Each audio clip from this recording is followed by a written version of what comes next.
My name is Dr. Timaree Schmit. I'm originally from western Nebraska. I've lived in Philadelphia for 11 years. I am a sexuality educator. I'm a writer, fitness instructor, nightlife promoter, and burlesque dancer. I sleep sometimes.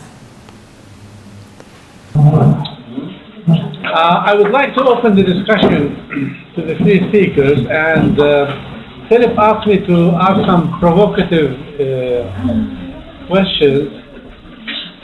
It's very hard to ask provocative questions for those with whom you agree, but I'm looking for points of disagreement to help start the ball rolling.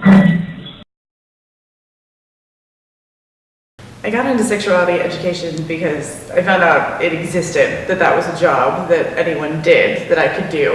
And not a lot of people do it even today, but I started out as a peer sexuality educator, writing sex columns, doing HIV prevention counseling. People come in to get their HIV tests, they talk to me. And it's just always been an interest of mine, and more importantly, I'm very comfortable talking about sexuality with people. And most folks are socialized to not be. So it's sort of a calling of mine in the way that people sort of describe going into the clergy. It's the thing that I feel like I'm put here to do because I can.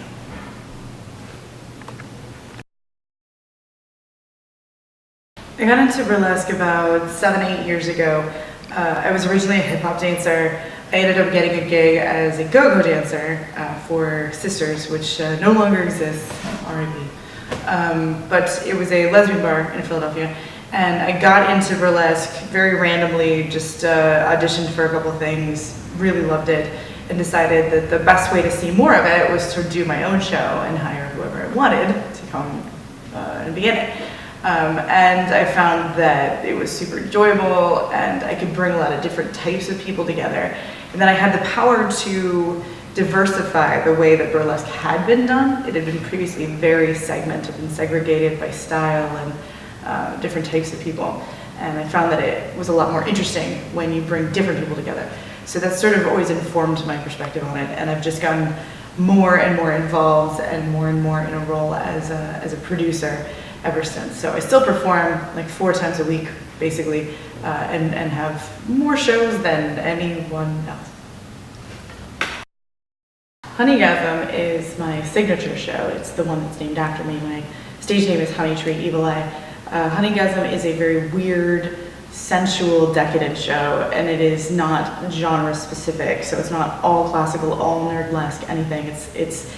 It's about showcasing personalities. So I bring together a very diverse group of performers. They look different from each other, they perform different styles, and then I encourage them to be as silly and as slutty and as weird as they want to be. So it's a monthly show that I feel very strongly about really letting performers be who they are versus fitting into a particular niche or having them meet a particular theme. I want to find out what they're about and what does it for them. There is nothing that I do entirely alone. I run my website basically by myself, but other than that, like my podcast is produced with a very good friend. I have 4 or 5 different monthly shows, all of which are collaborations with someone else who, when we put our work together, we create an original thing. So I have my ideas, I have my work ethic, and then they do as well. And when we bring them together, it creates a distinct, new, unique piece that I would never be able to do just on my own. So I have a show that is all metal and rock and burlesque, and that's a collaboration with DJ Corporate Jesus. I have DTF, which is the Daryl Timaree Fun Hour, which is, I'm a sex educator, he's a stand-up comic, and we do a panel show. I have a weekly burlesque show with Josh Schoenwolf. I have, what else do I have? Agitated, which is all politics, which is with performance artist and drag queen Polar Salt. So they make me better. They push me to be the most that I can be, and then I try to do the same with them. And we each have a unique thing that comes as a result of that working together. There's no single major creative influence. It's all a conglomeration of a bunch of them. There's entire genres. So, I mean, if I have to pick a human, I'm gonna have to say Angelina Jolie, and I know that that's kind of silliness, but not only did she create this sort of like trope in my mind of this like bad bitch that's like super sexy and bi, that was incredibly important to me. That was representation that I needed as a kid to see what was a possible pathway for my life. That was huge. I can't undervalue what it means to see someone who is like you doing a thing that you want to do. It makes that possible. And then as a kid, I was like really heavily influenced by like Shel Silverstein and Bill Watterson and like these folks who combine visual art with writing, and seeing the ways that you can use those two different forms to create something so much bigger than either one of them separately. So to this day, all of those things greatly inform how I view everything. It's really trying to say that I like all types of music, but it's because it's true. And I don't put any caveats, like some people will just throw in a couple extra genres and say that they don't like those, but I like everything. If I have to pick a singular artist, Tracy Chapman, which is weird because I'm like a total hip hop head and also like a punk kid, but I think Fast Car is the saddest, the most heartbreaking, most quintessentially American song ever. And even though I've heard it 100,000 times, I will still cry if given the opportunity to listen to it by myself. So that's a big deal. It's a big deal to me. So shout out to Tracy Chapman in Ohio. My entire purpose, I think the reason that I was given an opportunity to be on this planet in this body is to empower other people around telling them that what you want to do is great, that your body is good, that your desires are good, that you are enough, and that you can be the things that you want to be, and it's okay, and you can take those risks, and it's worth it. And I talk around sexuality the most in these ways, because that's just my particular way of reaching it. But it's bodily empowerment. It's like a social justice issue. If you don't feel like you can do whatever you want with your own body, then you don't have any freedom at all. So I want to use every microphone, every opportunity that I have to just tell people it's cool, do you. Take care of other people, like be nice to them, consent matters, but you can do it and it'll be great.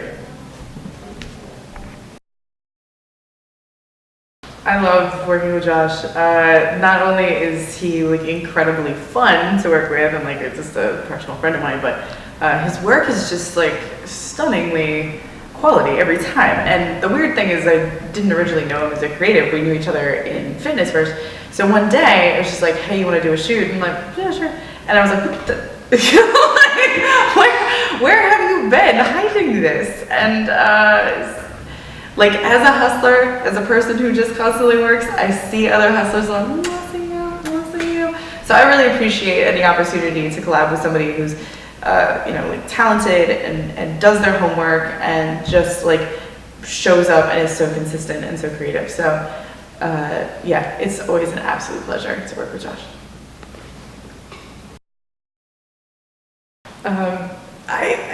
I'm not a perfectionist. I don't have the luxury of being a perfectionist. I have to do so much. I have so many responsibilities. I have so many jobs. I have so many shows that already have dates. I have a weekly burlesque show, which is not a thing that most people do. The only one in the city who does that. And so I get better through practice, obviously, and it becomes a much more efficient process because I have to write so much, I have to dance so much, come up with so many new acts. But I don't have the option to just sit there and be like, could this be better? Because of course it could be better, it could always be better. But my ideal version is probably never gonna happen because it's live. And other people's ideal version is probably not even what I would end up creating given an infinite amount of time anyway. So I just do my best, and what am I doing this for? It's to have fun, it's to make money, it's to collaborate. So do my best and it'll have to do. you can find me on the internet. I am everywhere. So sexwithtimaree.com, burlesqueadelphia.com, which is the word burlesque, adelphia.com. You can find Honey Tree Evil Eye on Facebook. You can find me also on Facebook, Timaree, Leigh, Timaree Lee. I'm also on Twitter with the same handle, TIMAREE__LEIGH. There's not a lot of Timarees, so you just Google me, you'll find me. Pretty easy to find.